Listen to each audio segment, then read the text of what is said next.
Educação à distância, mudando realidades.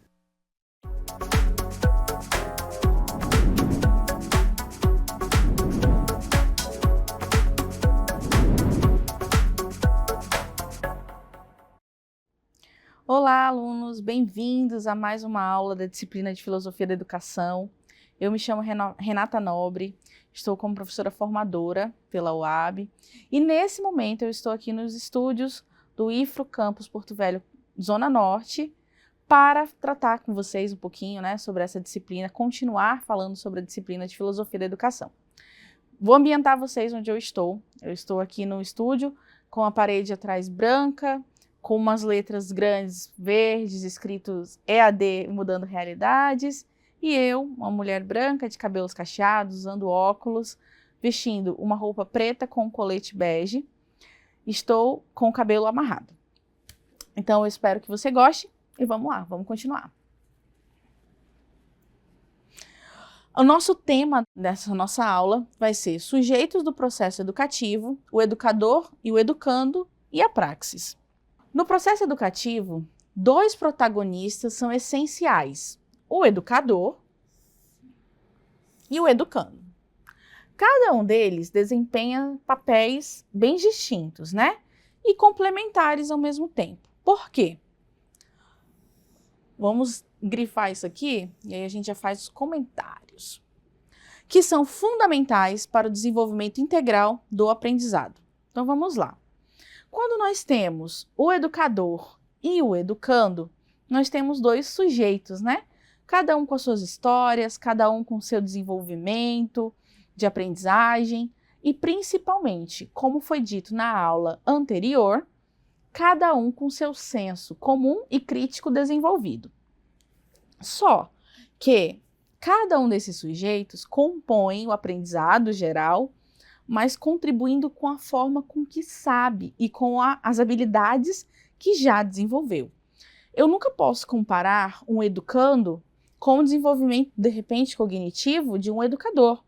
Até porque, muitas vezes, um educador é aquele que já passou por muitas experiências e, às vezes, dentro de uma graduação, de ensino fundamental, ensino médio, ensino superior, ele já está à frente do educando, que às vezes ainda está ali no ensino fundamental ou às vezes na educação infantil, que é o caso da pedagogia, por exemplo, que trabalha com a educação infantil e com as séries iniciais do ensino fundamental, Então, esse processo ele precisa ser bem definido.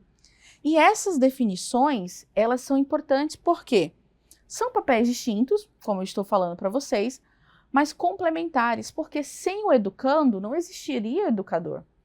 E, sem o educador, o educando não se formaria.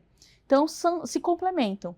E essa complementação, ela se dá muito mais e é muito mais bonita de ver quando os dois estão dentro do ambiente educacional, do ambiente de aprendizagem, e eles conseguem se comunicar. Um vai indicando para o outro quais são suas necessidades, o educando qual é a sua necessidade de formas didáticas específicas para aprender, e o educador se sensibilizando e também reportando ao educando que ele está ali disposto a entender qual é a realidade daquele educando e transformar o seu ensino, a sua forma didática, de maneira que seja mais prazerosa para os dois. Então, é importante que isso seja sempre bem colocado. A partir do momento que você se propõe a ensinar algo, dentro dessa perspectiva de filosofia da educação, nós temos que refletir sobre a vida e a forma como o outro também aprende, porque isso facilita o meu trabalho e facilita a sua forma de aprender. A interação entre o educador e o educando, ela acaba se tornando dinâmica, E essa dinâmica nós chamamos de praxis educativa.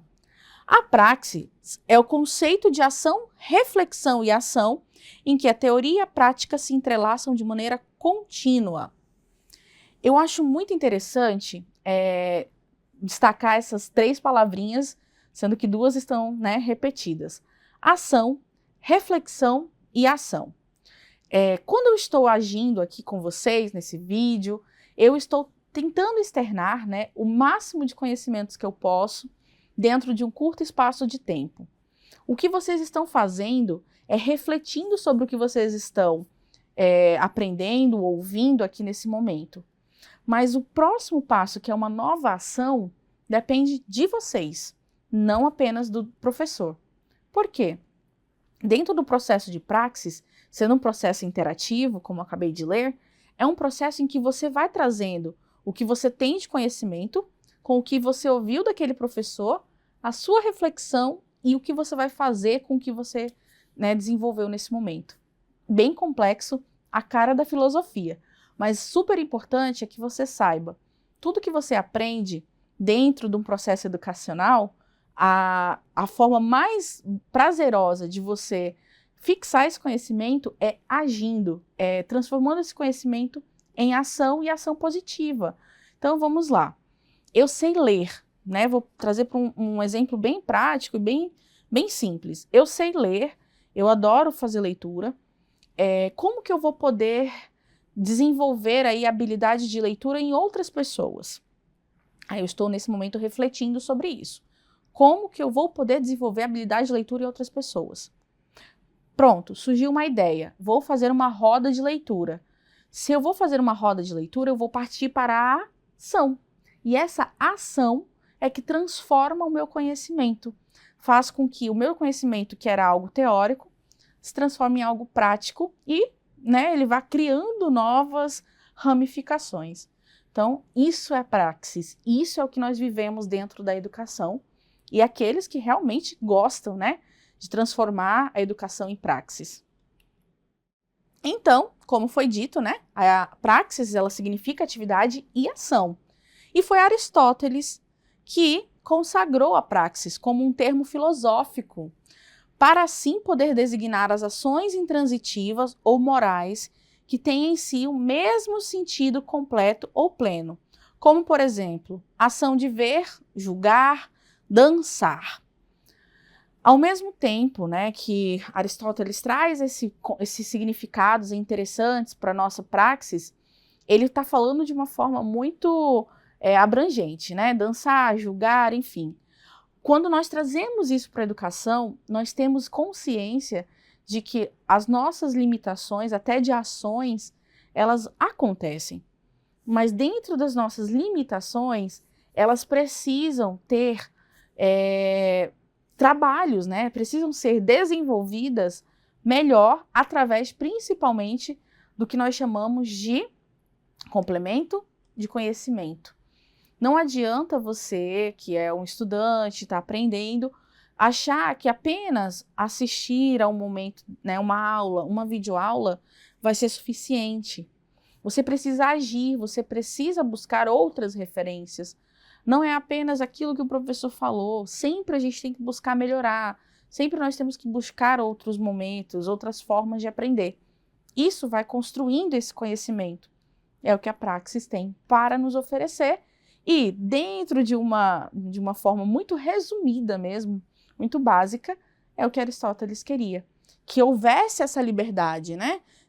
De ações intransitivas, que ações que elas acontecem, mas que elas não teriam resultado muito negativo quando elas estivessem acontecendo. Muito pelo contrário, que elas tivessem uma base, mas que elas fossem se modificando através dessas interações, tá certo? Dentro dessa importância do processo educativo, o educador e o educando, eles também são sujeitos de mudanças sociais. A educação não é apenas um meio de transmitir conhecimento acadêmico, mas ela também desempenha um papel crucial na formação de cidadãos conscientes e participativos. Reparem bem nessa imagem, nesse cartoon, tá? É um cartoon que tem aqui referências muito bacanas. Nós temos aqui bandeira, relógio, a postura do professor, referências aqui relacionadas à temática de meio ambiente, temos planta, cartazes, a postura dos estudantes, né, bem livres, bem diferentes, né, cabelos diferentes, cor de pele, enfim. Tudo isso é muito bacana de ser observado porque A partir do momento em que eu, profissional, consigo entender que existe uma pluralidade dentro do meu ambiente educacional e eu passo a respeitar isto, eu estou fazendo uma reflexão abrangente sobre o real sentido da educação. A educação, gente, do meu ponto de vista até profissional, ela não vem para ser algo fechado e não vem para ser algo que não tenha mudanças constantes, né? A gente está ali vivendo teorias, a gente está estudando sobre teorias, sobre práticas ao mesmo tempo, mas e para quê? A pergunta é, eu estudo, eu aprendo, mas para quê?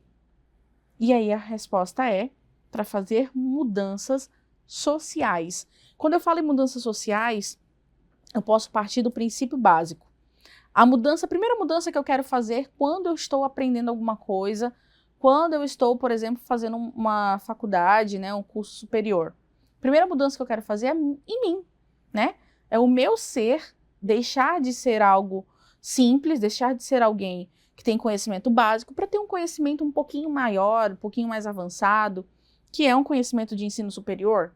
Ótimo, essa é a sua primeira mudança. Só que a partir do momento que você entra no ensino superior, as suas pequenas mudanças, elas se transformam em grandes mudanças. Por que elas se transformam em grandes mudanças? Porque a forma como você vai pensar, a forma como você vai agir, a sua postura perante as situações do cotidiano e as suas reflexões sobre essas situações, elas se transformam.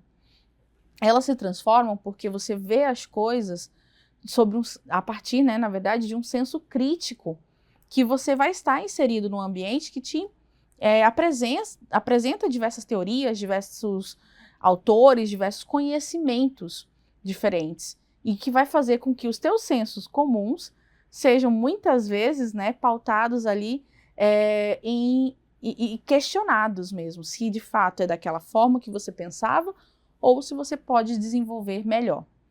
A partir do momento que eu começo a desenvolver mais o meu senso crítico, que eu começo a perceber, como nessa imagem, né, que existe uma pluralidade, que existem diferenças, que a gente tem que respeitar, eu passo a fazer as mudanças sociais que realmente importam. E aí, nessa imagem aqui, deem uma olhada, essa imagem, ela reflete o quê?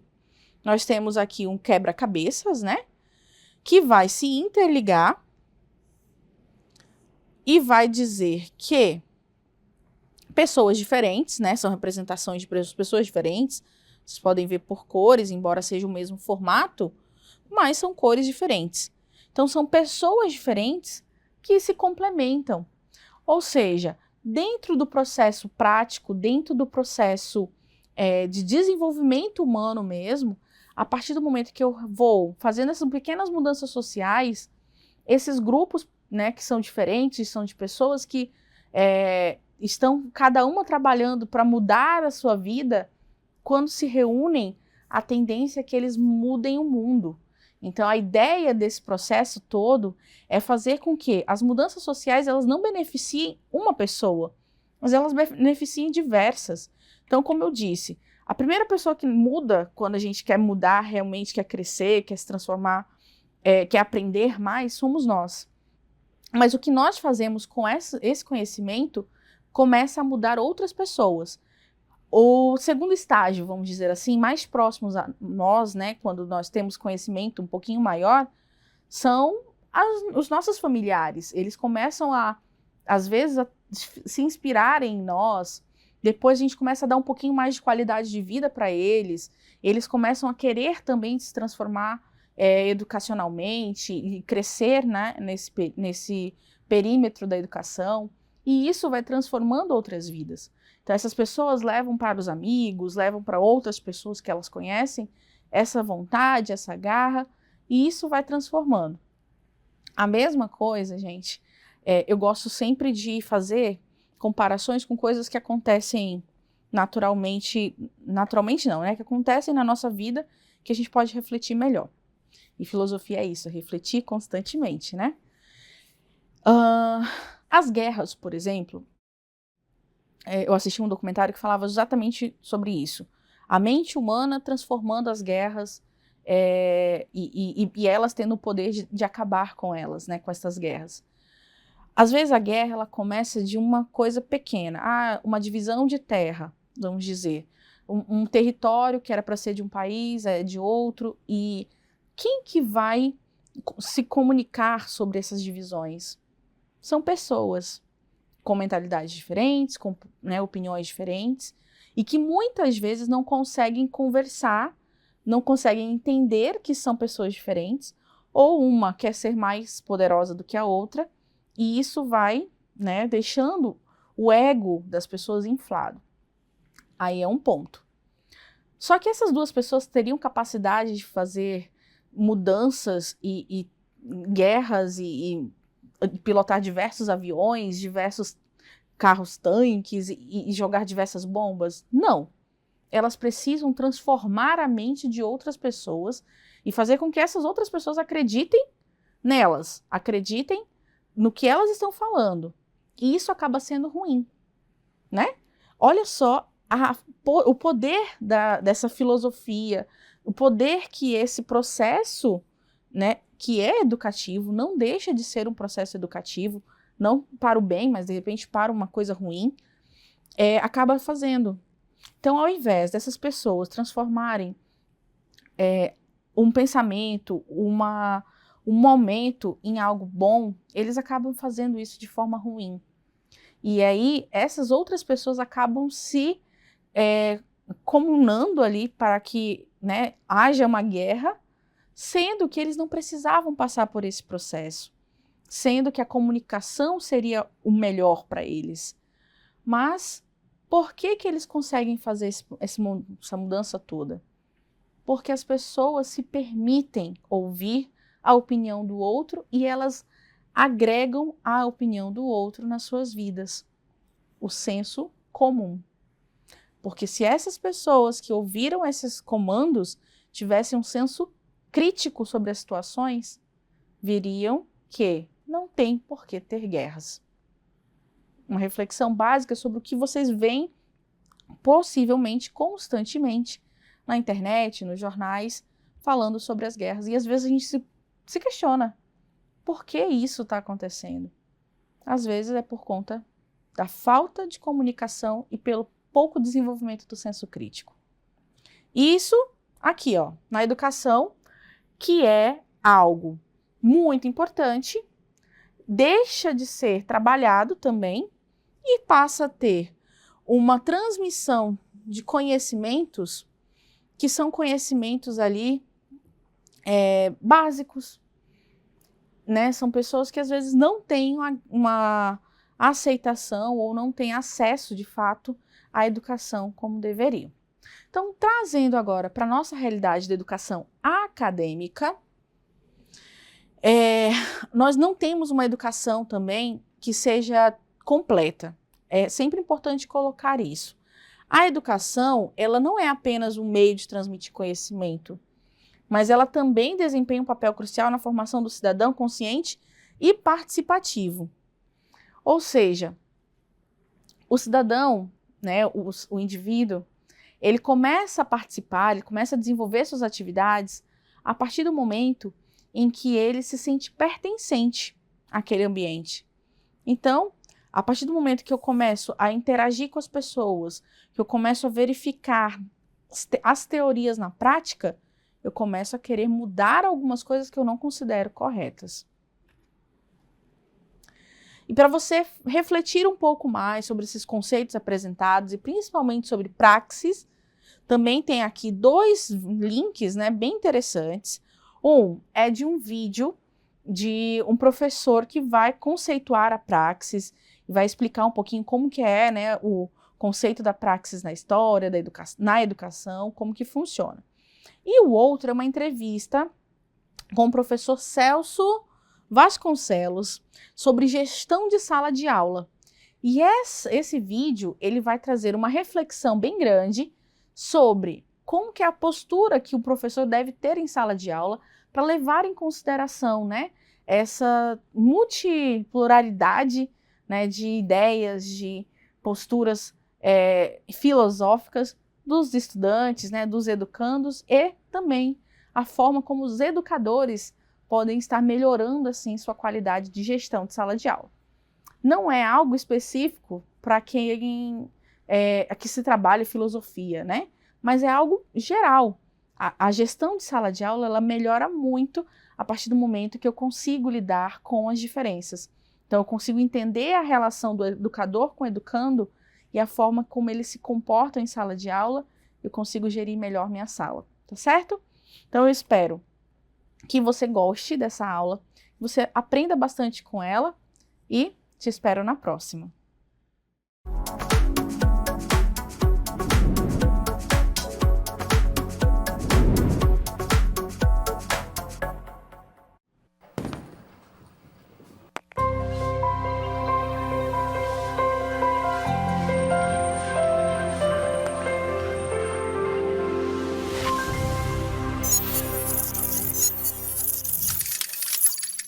Educação à distância, mudando realidades.